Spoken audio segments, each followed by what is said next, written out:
30 अक्टूबर Halloween की रात, हेडनफील्ड Illinois, वो शहर जहां बरसों पहले एक 6 साल के बच्चे ने अपनी बड़ी बहन को 17 बार चाकू मार कर ऊपर पहुंचा दिया था। और ये शहर आज फिर से खून से रंगा हुआ है। सड़कों पर लाशें बिछी हैं, हवाओं में चीखों की गूंज है और हर गली के अंधेरे कोने में एक सफेद मास्क वाली आकृति खड़ी है जिसकी आंखों में कोई इमोशन नहीं है और कोई रहम नहीं है। दूसरी तरफ करीब 900 किलोमीटर दूर न्यू जर्सी के जंगलों में बसी एक झील है जिसका नाम है क्रिस्टल लेक। और इस झील के पानी में एक ऐसी चीज दशकों से दबी हुई है जो ना जिंदा है और ना ही मुर्दा। झील की तलहटी में जंजीरों से बंधा है एक विशालकाय दानव जो एक जोरदार धमाके के साथ बाहर आ जाता है।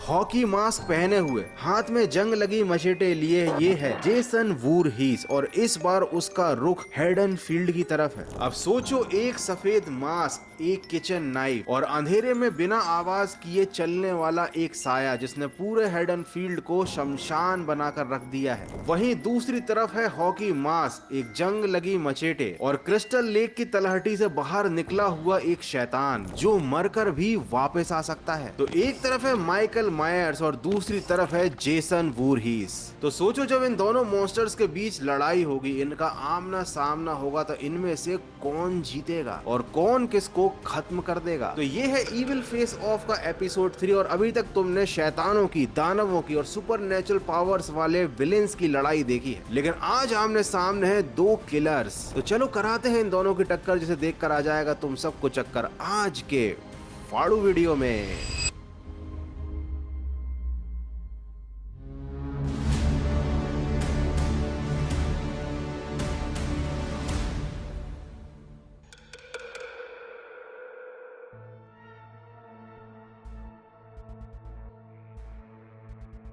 तो सबसे पहले ये जान लो कि आखिर ये दोनों हैं कौन, क्योंकि अगर तुम इन्हें ठीक से नहीं जान पाओगे तो तुम्हें समझ ही नहीं आएगा कि आगे जो होने वाला है वो कितना खतरनाक है। तो चलो वापस चलते हैं 31 अक्टूबर 1963 में हेडनफील्ड इलिनॉइस। आज हैलोवीन की रात है और एक 6 साल का छोटा बच्चा अपने घर में दाखिल होता है। वो किचन ड्रॉअर को खोलता है और एक बड़ा सा शेफ नाइफ निकाल लेता है। उसके बाद वो पहनता है क्लाउन वाला मास्क और जाता है अपनी बड़ी बहन जूडिथ के कमरे की तरफ। उस वक्त जूडिथ अपने कमरे में उसके आईने के सामने बैठी हुई थी। उसे पता भी नहीं चला कि उसके पीछे कौन खड़ा है। उस छोटे से बच्चे ने 17 बार चाकू मारे जूडिथ की पीठ में, वो भी बिना कुछ बोले। जब पुलिस आती है तो वो बच्चा बाहर सड़क पर खड़ा है, हाथ में खूनी चाकू, चेहरे पर क्लाउन मास्क और उस मास्क के पीछे कोई एक्सप्रेशन नहीं, कोई आंसू नहीं और कोई डर और कोई पछतावा भी नहीं था, तो बस खालीपन। अगर तुम उसकी आंखों में देखोगे तो तुम्हें ऐसा लगेगा कि किसी ने इसकी आंखों से इंसानियत निकाल कर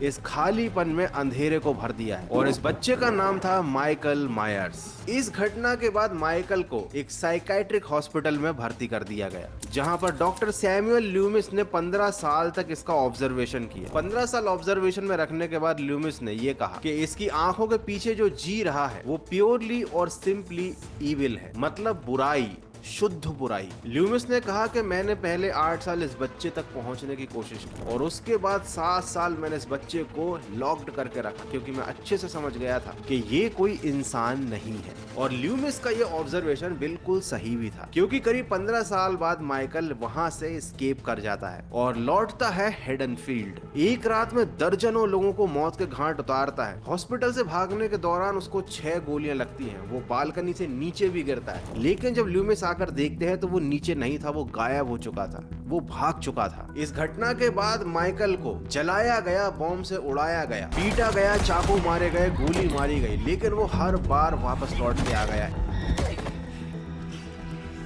ऐसा लग रहा था कि मानो मौत से उसका कोई कॉन्ट्रैक्ट हो कि तू मुझे आकर छूना मत। और इस माइकल को तुमने हॉलीवुड की हैलोवीन फ्रेंचाइज की मूवीज में जरूर देखा होगा।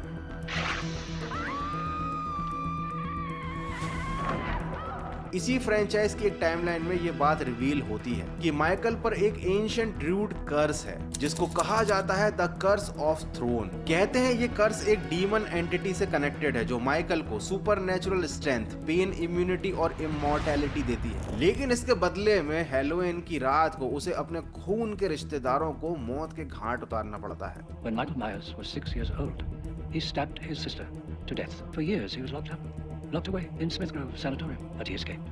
And suddenly, Halloween was another word for mayhem. मतलब माइकल ये जो कुछ भी कर रहा है ना, ये उसकी अपनी मर्जी नहीं है शायद। उसके शरीर के अंदर सदियों पुरानी एक डार्क एंटिटी बैठी हुई है, एक ऐसी डार्क फोर्स जो शायद उसका एक पपेट की तरह इस्तेमाल करती है। लेकिन खतरनाक बात ये नहीं है कि माइकल बहुत ज्यादा डेंजरस है, बल्कि उससे ज्यादा खतरनाक बात ये है कि वो बहुत ज्यादा इंटेलिजेंट भी है। वो इंसानों को ऐसे ही शिकार नहीं बनाता, वो अपने दिमाग का इस्तेमाल करता है। सबसे पहले वो अपने शिकार को स्टॉक करता है, उसकी हैबिट्स के बारे में पता लगाता है, उसके लिए वो एकदम परफेक्ट ट्रैप्स बिछाता है और सही मूवमेंट आने पर ही हमला करता है। ना तुम इसे देख पाओगे ना तुम इसे सुन पाओगे, और जब तक तुम्हें पता चलेगा कि ये तुम्हारे पीछे खड़ा है तब तक भैया बहुत देर हो चुकी होगी। यही है माइकल मेयर, हेडनफील्ड का राक्षस। ये तो थी माइकल की कहानी, लेकिन आज रात कुछ खास होने वाला है। माइकल से टकराने वाला है जेसन, और जेसन भी कुछ कम नहीं है। साल है 1946, न्यू जर्सी में, जहाँ एक बच्चा पैदा होता है सबसे अलग, एक ऐसा बच्चा जिसे देखकर उसके पिता ने भी मुंह फेर लिया था। बड़ा सा सिर, अजीब सा चेहरा और दिमाग भी दूसरों से काफी ज्यादा अलग। ये था जेसन। उसकी माँ पामेला ने जेसन को दुनिया से हमेशा छुपा कर रखा, क्योंकि वो बहुत अच्छे से जानती थी कि बाहर के दूसरे नॉर्मल बच्चे उसके साथ बड़ा बुरा बर्ताव करेंगे। लेकिन ईयर 1957 में जब पामेला कैंप क्रिस्टल लेक में कुक की जॉब करने लगी और जेसन को भी वो अपने साथ ले गई, तब सब कुछ बिगड़ गया, क्योंकि कैंप में कुछ बच्चों ने उसके साथ बहुत बुरा सलूक किया, बहुत बुली किया उसे, और साथ ही उसको झील में मतलब क्रिस्टल लेक में धक्का दे दिया। जेसन जिसे तैरना नहीं आता था, वो अपनी जान बचाने के लिए लगातार संघर्ष करता रहा, लेकिन आखिर में जेसन हार गया और क्रिस्टल लेक का ठंडा पानी उसको निगल गया। जेसन के साथ हुई इस घटना ने और जेसन की मौत ने उसकी माँ पामेला को पागल कर दिया। पामेला ने 1980 में कैंप के दोबारा खुलने पर एक एक करके काउंसलर्स को मारना शुरू किया। मतलब पहली फ्राइडे द 13th मूवी में जो किलर था ना, वो जेसन नहीं था, बल्कि उसकी माँ पामेला थी। लेकिन मूवी के एंडिंग में क्या होता है, एक लड़की पामेला का सिर धड़ से अलग कर देती है। और यहीं से आता है कहानी में असली ट्विस्ट, क्योंकि जेसन अभी तक एक्चुअली में मरा नहीं था। वो किसी तरह सरवाइव करके जंगल में जानवरों की तरह रह रहा था। वो दुनिया के सामने नहीं आना चाहता था, क्योंकि वो समझ चुका था कि दुनिया कितनी ज्यादा खराब है। लेकिन जब उसने अपनी माँ की सरकटी लाश देखी, तब वहीं से उसने अपना एक श्राइन बनाया। माँ के कटे हुए सिर को उसने बीच में रखा, चारों ओर मोमबत्तियां लगाई, और उसके बाद क्रिस्टल लेक के पास उसे जो भी दिखाना, उसने उसको अपने मशेटे से सीधे ऊपर पहुंचा दिया। फ्राइडे द 13th पार्ट 4 में एक 12 साल के लड़के टॉमी जार्विस ने जेसन को उसकी खुद की मशेटे से काट काट के मार दिया था। लेकिन सालों के बाद टॉमी ने जब PTSD से परेशान होकर जेसन की ग्रेव खोदी और गुस्से में एक आयरन रॉड से उसकी बॉडी को स्टैब किया, ठीक उसी समय लाइटनिंग स्ट्राइक हुई। और उसके बाद वो हुआ जो फ्राइडे द 13th मूवी की फ्रेंचाइज का सबसे बड़ा टर्निंग पॉइंट था। जेसन, जो कि एक नॉर्मल सीरियल किलर था जो मर चुका था, वो ज़ोंबी बनकर जिंदा हो गया। अब इसे दर्द नहीं होता, इसका शरीर खुद अपने घाव भर लेता है, खुद से ही रिपेयर हो जाता है इसका शरीर। अब गोलियां, आग और बॉम्ब इसका कुछ नहीं बिगाड़ पाती। इवन इसको मिसाइल से भी उड़ाने की कोशिश की गई थी। अब तुम इसको जला दो, काट दो, उड़ा दो, कुछ भी कर दो, ये वापस आ जाता है। और इसकी ताकत का अंदाजा तुम इस बात से लगा लो कि ये एक पंच से ही इंसान की खोपड़ी के परखच्चे उड़ा सकता है। लिटरली सिर धड़ से अलग, वो भी सिर्फ एक मुक्के से।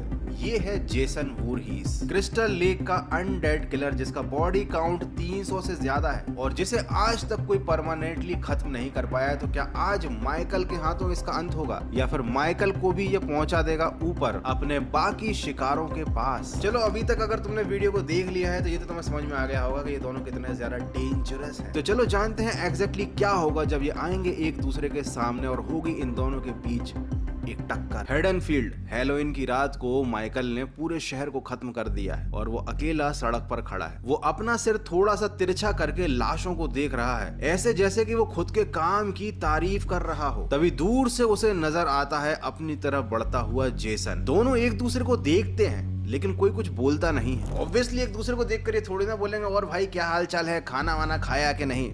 भाई इविल फेस ऑफ है ये, यहाँ बात नहीं सीधे मुक्का लात होती है। तो अब माइकल अपने सामने खड़े जेसन को ऑब्जर्व कर रहा है, क्योंकि यही तो उसका तरीका है कि पहले शिकार को समझो फिर हमला करो। लेकिन जेसन का ये तरीका नहीं है, उसे ऑब्जर्व करने से कोई मतलब नहीं है। वो सीधा अपने मशेटे को उठाता है और दौड़ लगाता है माइकल की तरफ। पहले वार में मशेटे ऊपर से नीचे जाती है। ये वार इतना ताकतवर था कि अगर इसके सामने कोई नॉर्मल इंसान खड़ा होता ना तो उसके 2 टुकड़े हो जाते। अब चूंकि माइकल कोई नॉर्मल शिकार तो है नहीं, तो वो बाल बाल बच जाता है और उसके बाद वो अपने छोटे से किचन नाइफ से जेसन के कंधे पर वार करता है। लेकिन जेसन को इस वार से बिल्कुल फर्क नहीं पड़ता, ऐसे जैसे किसी ने दीवार में सुई चुभो दी हो। अब जेसन करता है अपना दूसरा वार और यहाँ पर माइकल की छाती पर उसकी मशेटे से एक लाइन बन जाती है। खून बहता है और पहली बार माइकल लड़खड़ाता है। तो देखो माइकल ने ना आज तक केवल टीनेजर्स को मारा है, पुलिस ऑफिसर्स को मारा है, मतलब नॉर्मल लोगों को मारा है जो कि उसका शिकार आराम से बन जाते थे। लेकिन इस बार उसके सामने खड़ा है जेसन, जो कि बहुत ज्यादा ताकतवर है।